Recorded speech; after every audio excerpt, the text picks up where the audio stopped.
Welcome to the Cabaret. I'm Greg.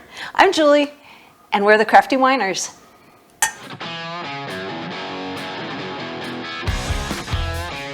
So we're making our cab recipe today. You have to say the whole word. Making our Cabernet. Cabernet Sauvignon. Ooh, good. Take 6. All right, so we are going to start a batch of Cabernet Sauvignon. There, I said it. And the first thing we start with is our batch notes. There is a video on that. We'll link up there just on keeping batch notes. And I've got our date on here that we're starting this and the name of our Cabernet. I'm going to call it Cabaret Cabernet. If you know, you know. If you know, you know. For those of you who don't know, I love musical theater, so you can figure it out. And we don't know what batch number it is yet, so we'll figure that out when I take it back to the fermenter. And the recipe is a Cabernet. And I'm going to write that we are using a nature-blessed Cabernet concentrate. This came from Amazon, and we bought this in a 4-container box, which ends up being cheaper than buying them singly. So if you figure out that you're going to make 4 batches, buy them in 4 boxes. Okay, so before we get started with this, we've got all of our equipment and ingredients that we're going to be using up here for the most part. We will reserve the right for something to pop in, because that might happen. It's magic. It's magic. The magic of video. Pops in. Everything here has been sanitized. We use Star San, and we do have a video on that as well that we can link up here. Okay, so the first step here is obviously we start with the concentrate. I will mention that when this comes out of the fridge, it's super thick. So you can either run it under hot water, which is what we did for a little bit, or you can take it out ahead of time and let it sit at room temperature, and it'll get a little thinner. If you have that forethought. Yeah, we didn't. We did. So. So I'm going to open this up, and I'm just like not tall enough to deal with this.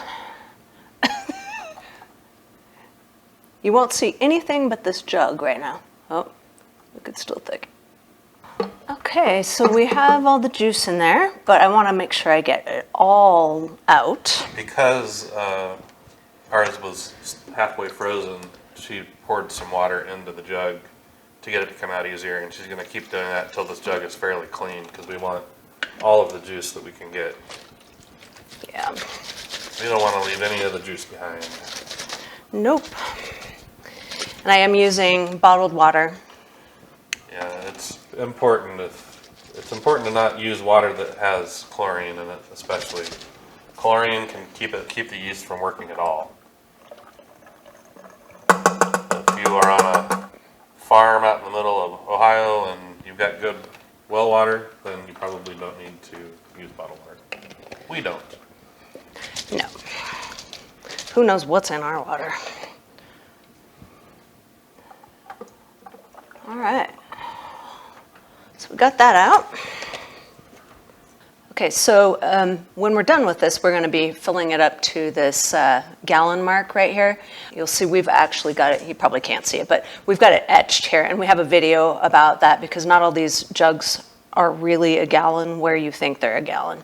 Well, it's important to be precise on the amount of liquid that you add to your wine so that it's a good, reliable output. And I'm right now going to fill it to about halfway, so approximately here, and we'll explain that here in a minute. Those are the corgis snorting, by the way. It's not us. They're having little snort fest down here. Snort sneeze fest.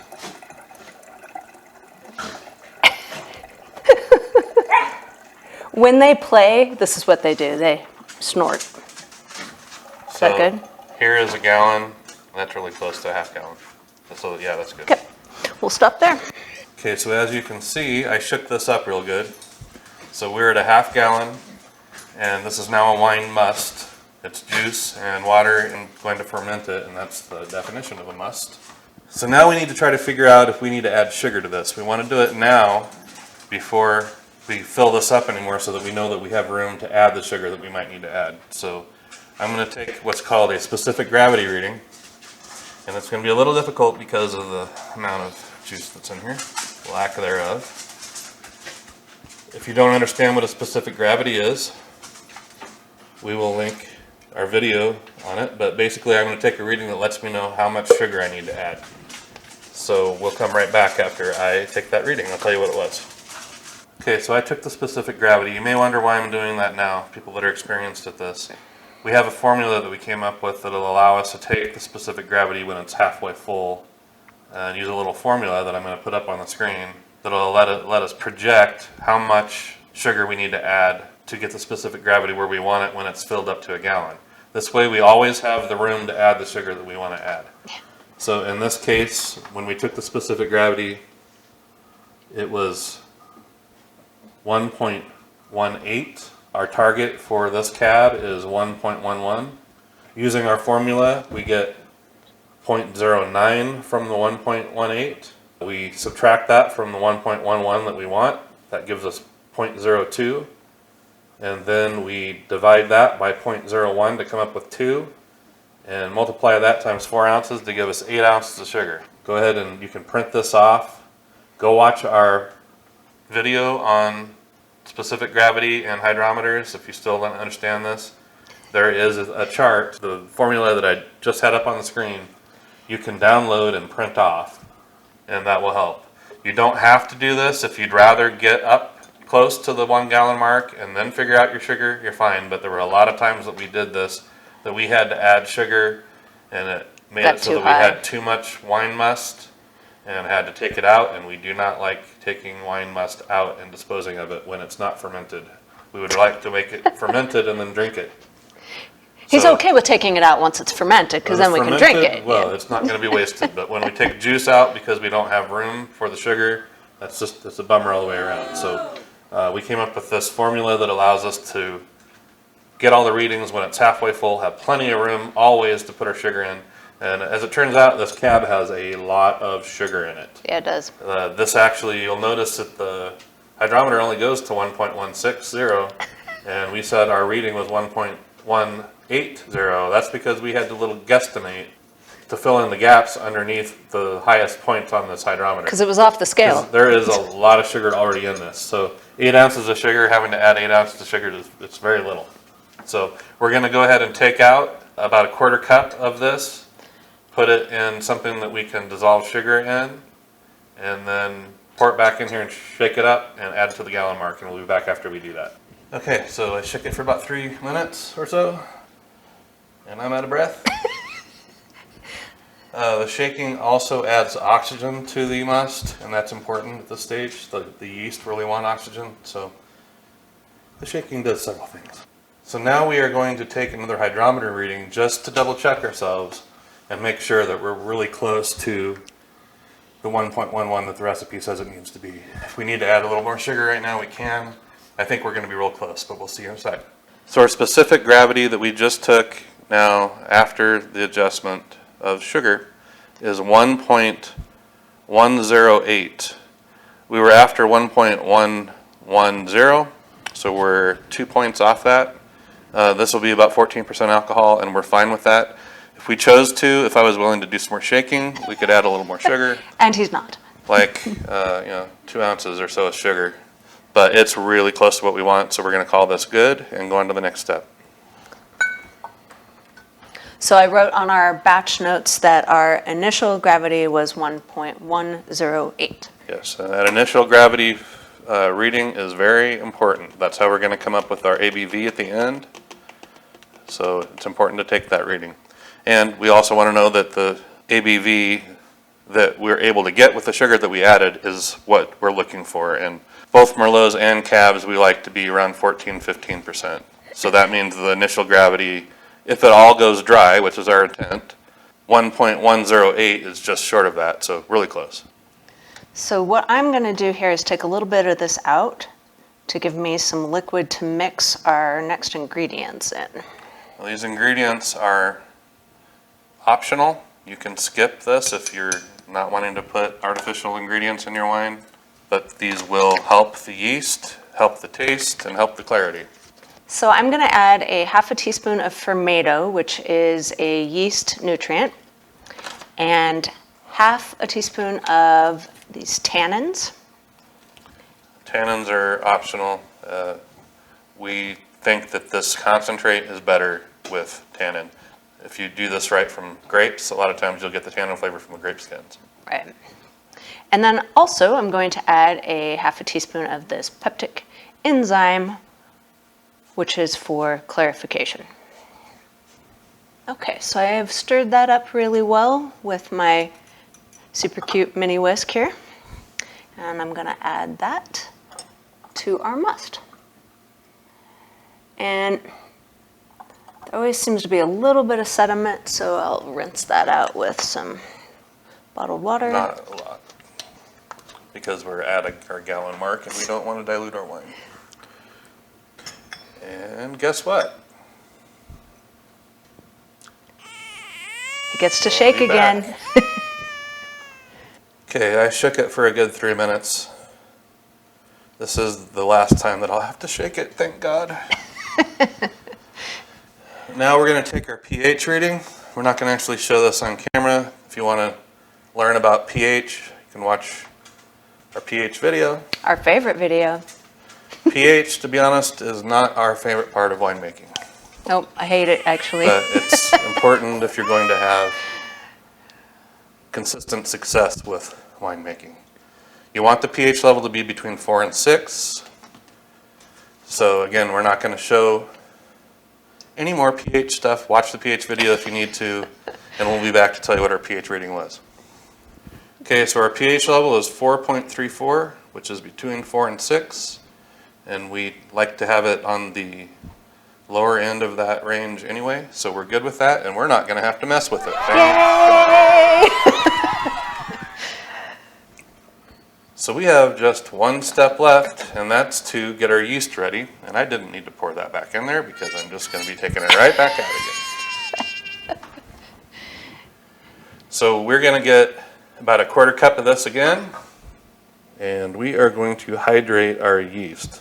This has the appropriate level of sugar in it already, as we demonstrated. It already has fermento in it for the yeast to get happier. The pH is good, so this is a fine place for the yeast to be. The only thing that I'm going to do special is warm this up to about 80 degrees. This is really close to room temperature, but I'd like it all to be warm. So I'm just going to stick my heater next to both my jug and my yeast starter so that they're going to be really close to the same temperature when I put the yeast in, and it won't get shocked by a sudden temperature drop when it goes into the fermenter. So we're going to wait for about 20 minutes. She's going to put the yeast in after this warms up a little bit, and then we're going to wait for about 20 minutes and we'll be back. Okay, so we waited about 20 minutes and you can see this is nice and foamy. You can wait up to 2 hours. You can wait longer if you want, but I've waited up to 2 hours for ones that I thought might be more difficult. And it'll get a lot more foamy and a lot more weird, ooky looking. This is good. It's nice, big bubbles, nice and foamy. What was that? Ooky?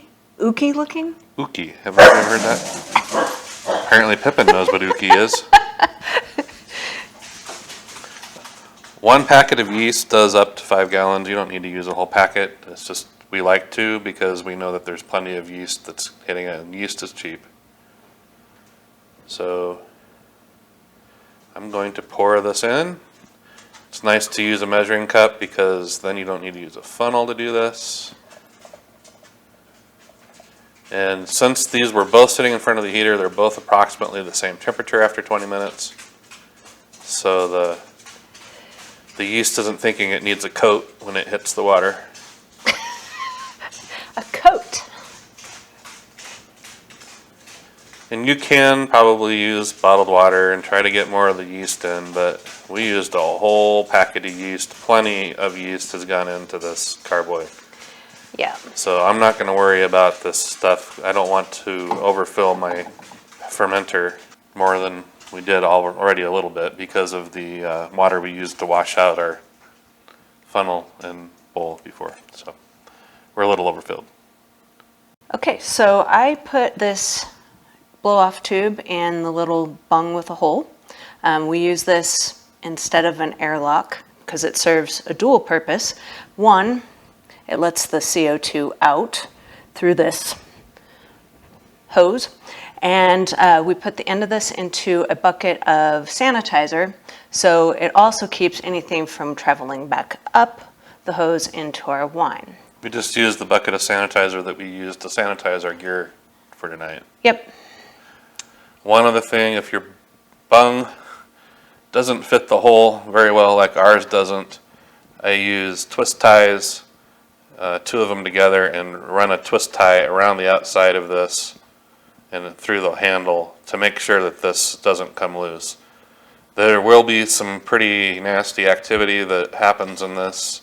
It's going to get foamy, and the foam is going to come up into the tube almost for sure. And that pressure, or just the fact that it's loose, could cause this, if you don't secure it with twist ties, to pop out, and then you might have a mess on the floor. So just use string or something, go from the handle to the other side of the hose, and it's not going to come out.